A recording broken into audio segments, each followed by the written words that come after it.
A Terra tem 6.000 anos? A criação, conforme narrada em Gênesis, é literal? Onde os dinossauros se encaixam no plano de salvação? Eu posso acreditar no meu professor de biologia que diz que os homens e as mulheres descendem de um ancestral comum do macaco? Vamos entender essas coisas melhor, talvez obter uma perspectiva de como lidar com essas e outras perguntas parecidas. Houve uma época em que muitos cristãos e cientistas, inclusive alguns líderes da igreja, pensavam que a teoria da evolução e o evangelho de Jesus Cristo eram incompatíveis, irreconciliáveis. Eu lembro de estudar certos livros da igreja que deixavam claro que se eu acreditasse na evolução, eu tinha que desacreditar em Adão e Eva no evangelho.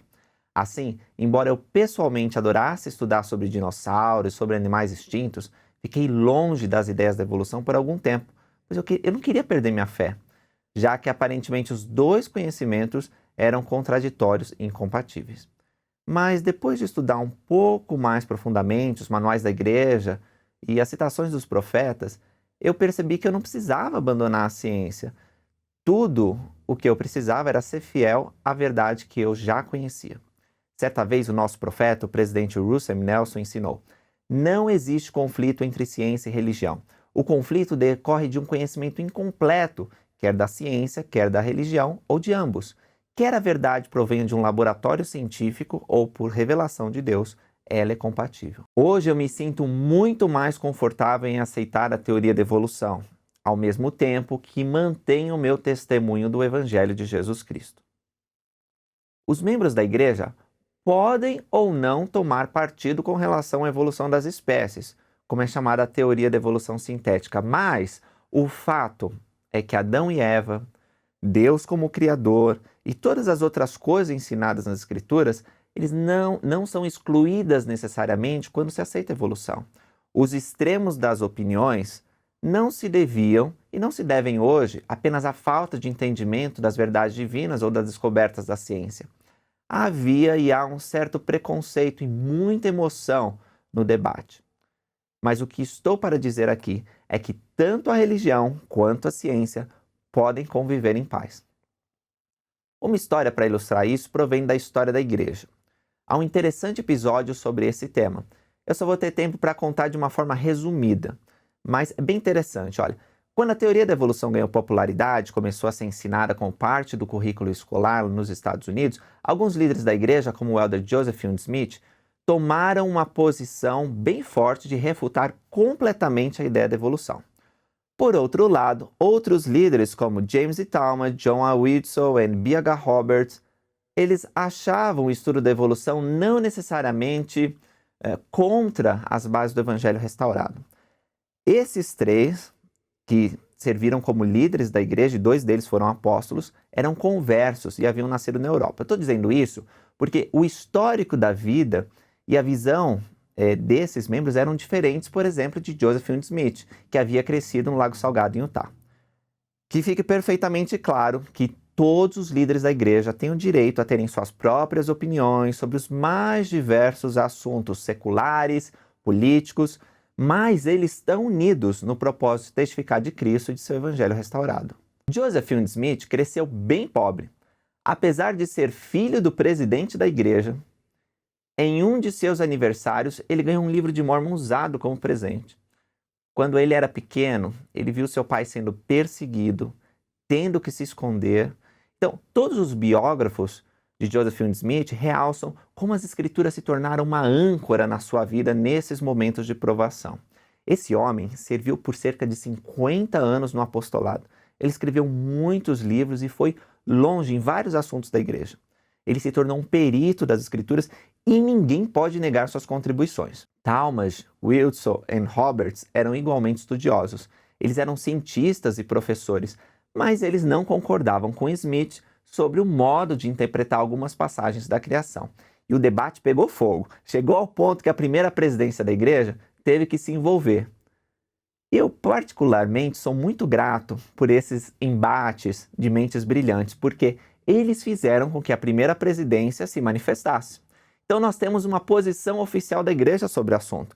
E eles disseram em 1909 o seguinte: a igreja não tem uma posição oficial sobre a teoria da evolução.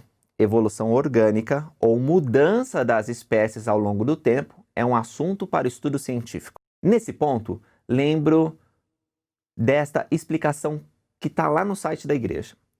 Nem toda declaração feita por um líder da igreja do presente ou do passado necessariamente constitui doutrina.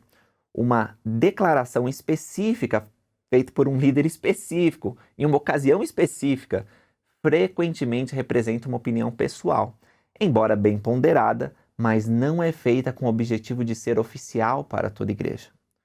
Com divina inspiração, a primeira presidência e o quórum dos 12 apóstolos se aconselham para estabelecer a doutrina. Por isso, as opiniões, tanto a favor como contra a evolução, feitas por líderes gerais em seus livros ou discursos isolados, não constituem doutrina. Por outro lado, a manifestação que apresentei para vocês da primeira presidência, sim, é doutrina. Um fato interessante é que Joseph Smith ele veio a se tornar o profeta e presidente da igreja.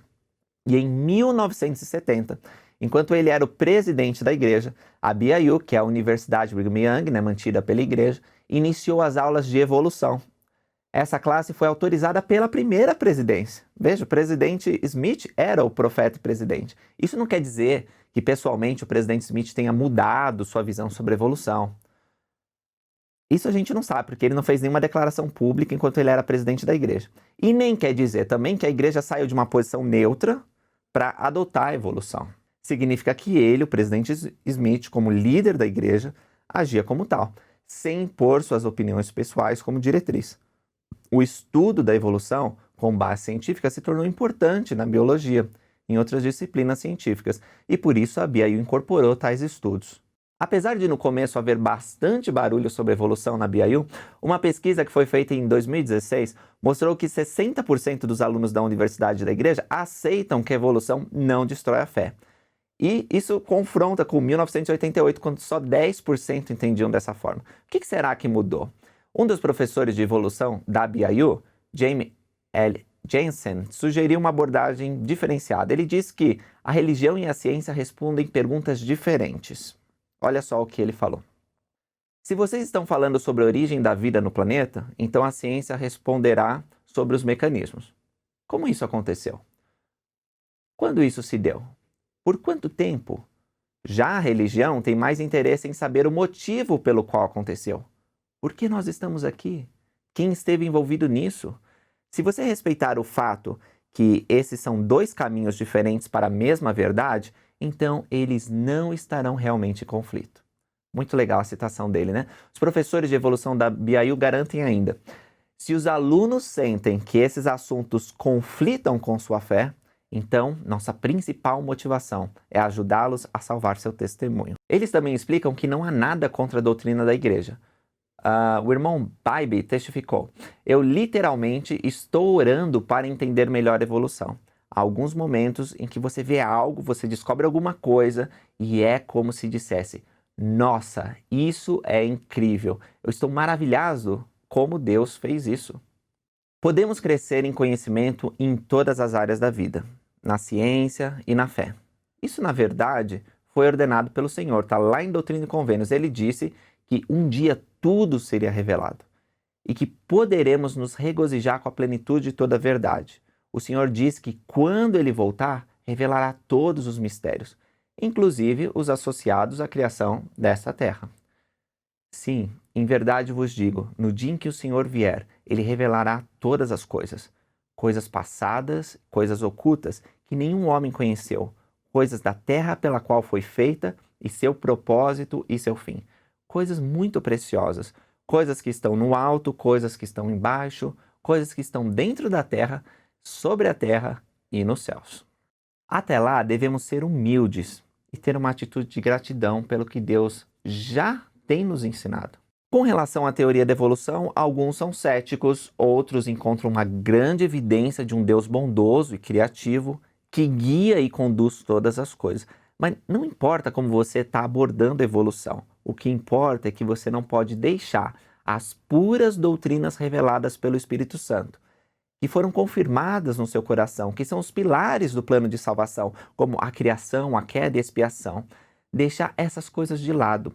Embora nós não tenhamos conhecimento sobre todos os aspectos do Evangelho, nós sabemos que eles são reais e que possibilitam nossa vida e teste mortal e nossa preparação para encontrar com Deus. Nós sabemos com certeza que Deus criou todas as coisas, tanto nos céus como na terra. Sabemos que Adão e Eva são nossos primeiros pais da mortalidade, sabemos que Deus revelou seu plano de salvação a Adão e Eva e também aos profetas depois deles. Nós conhecemos esses fatos, mas não sabemos todas as coisas a respeito deles. Tal como Nefe, nós podemos dizer: sabemos que Deus ama seus filhos, que Ele criou a terra para que fosse habitada e criou seus filhos para que habitassem. Não sabemos, não obstante, o significado de todas as coisas. O presidente Gordon B. Hinckley disse certa vez: o que a igreja requer é unicamente a crença de que Adão foi o primeiro homem, do que nós chamamos raça humana. Cientistas podem especular sobre o resto. A ciência tem um importante papel na nossa fé. Ao longo da história, tivemos centenas de líderes, inclusive apóstolos, que foram cientistas. Eu mencionei alguns para vocês no começo desse vídeo. O nosso atual profeta pode ser considerado um cientista. Ele foi um renomado cirurgião cardíaco, ele estudou longos anos a ciência médica. Certa vez ele disse o seguinte: devido à consideração sagrada por todo o intelecto humano, consideramos a educação uma responsabilidade religiosa. Nosso Criador espera que seus filhos, em toda parte, se eduquem. O Senhor nos ordenou que estudássemos. Ele disse, por exemplo, nos melhores livros buscai palavras de sabedoria, procurai conhecimento, sim, pelo estudo e também pela fé. O presidente Marion G. Romney, que serviu na primeira presidência vários anos atrás, disse o seguinte: acredito no estudo. Acredito que os homens aprendem muito estudando. Entretanto, também acredito e sei que a fé acelera muito o aprendizado por meio do estudo. Mas tudo bem até aí. Mas quando algo que é dito por um pesquisador, um acadêmico, um cientista, vai em conflito com as doutrinas do Evangelho? Bom, nesse caso, nós precisamos orar a Deus, que conhece toda a verdade. Através do Espírito Santo, nós podemos descobrir o que é verdade e o que não é. Podemos saber a verdade de todas as coisas. Devemos escolher ficar do lado do Senhor. Falando àqueles que têm perguntas, o elder Dieter F. Uchtdorf, que é um apóstolo de Jesus Cristo, disse: é natural ter dúvidas. A semente da dúvida sincera com frequência brota e amadurece até se tornar uma grande árvore de conhecimento. Há poucos membros da igreja que, em uma ocasião ou outra, não se debateram com dúvidas sérias ou delicadas. Um dos propósitos da igreja é nutrir e cultivar a semente da fé, mesmo que às vezes seja no solo arenoso da dúvida e da incerteza. A fé é a esperança nas coisas que não se veem, mas que são verdadeiras. Portanto, por favor, duvidem de suas dúvidas antes de duvidarem de sua fé. Jamais podemos permitir que a dúvida nos aprisione e nos impeça de receber o divino amor, a paz e as dádivas que vêm por meio da fé no Senhor Jesus Cristo. O presidente Dallin H. Oaks disse que a verdade científica não é o ponto central da vida. Aqueles que não aprendem pelo estudo e também pela fé limitam sua compreensão da verdade ao que eles podem somente verificar por meios científicos. E isso estabelece limites artificiais na busca deles pela verdade. Depois, ele citou o presidente Faust, que disse o seguinte: aqueles que foram batizados colocam sua alma eterna em risco quando, de forma negligente, buscam apenas a fonte secular de aprendizado. Cremos que a Igreja de Jesus Cristo dos Santos dos Últimos Dias possui a plenitude do Evangelho de Cristo, o qual é a essência da verdade e a compreensão eterna. Repito a declaração do nosso profeta que usei no começo do vídeo: não há conflito entre ciência e religião. O conflito surge apenas de um conhecimento incompleto da ciência ou da religião, ou de ambas. Quer a verdade venha de um laboratório científico, ou por revelação do Senhor, ela é compatível. Então, se você já teve dúvidas sobre como a idade da Terra, ou sobre os dinossauros, ou sobre evolução, ou qualquer outra coisa que aprendeu nas aulas de ciência, como essas coisas elas vão se encaixar no Evangelho, Isso é bom, isso é ótimo. Tudo se encaixa, mas ainda há muitas perguntas que nós não temos resposta. Tem muitas coisas que estamos aprendendo. Nós sabemos que quando Cristo voltar, tudo vai ser revelado. Sim, em verdade vos digo, no dia que o Senhor vier, Ele revelará todas as coisas. Coisas passadas, coisas ocultas que nenhum homem conheceu. Coisas da terra pelas qual foi feita seu propósito, seu fim. Coisas muito preciosas, coisas que estão no alto, coisas que estão embaixo, coisas que estão dentro da terra, sobre a terra e nos céus. Se você gosta de ciência, aprenda tudo o que puder sobre sua área de interesse. A sua fé pode até lhe dar uma certa vantagem. Um irmão da igreja chamado Richard Gardner, que é professor associado de biologia da Universidade de Virgínia, ele disse que a fé no Evangelho de Jesus Cristo ajudou ele bastante. Olha só a citação dele.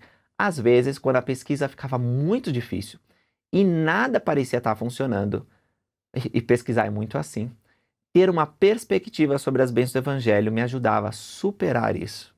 Então, pessoal, muito obrigado por vocês terem assistido esse vídeo. Eu espero ter respondido a pergunta, mas se houver qualquer outra, por favor, deixa aí nos comentários que a gente faz um outro vídeo e prover mais explicação. Eu também peço que vocês curtam esse vídeo aqui, se inscrevam no canal e até a próxima. Tchau!